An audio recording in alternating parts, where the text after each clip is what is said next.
Hello and welcome. My name is Kelly Quinn and I'm an instructor with Canvas of the Wild. Today I'm going to show you how to develop your very own octopus painting with acrylic paint using just a handful of brushes and colors.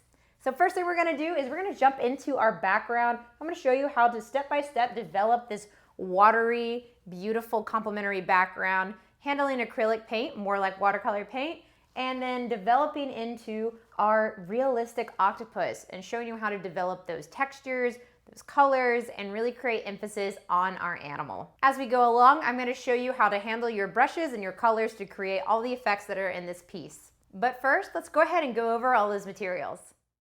The colors that we'll be using today include Hansa Yellow, Pyrrole Orange, Pyrrole Red, Quinacridone Nickel Gold, Quinacridone Magenta, Teal, Phthalo Green, Titanium White, and Phthalo Blue, all of which together create a very nice complementary color scheme for our piece.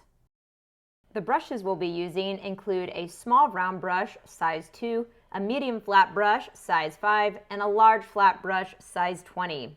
And of course, don't forget a pencil. Other materials you will need include your canvas. I chose an 11 by 14 canvas, a rag, a palette, and of course a water cup. Now that we've covered the materials, let's go ahead and jump right into our painting.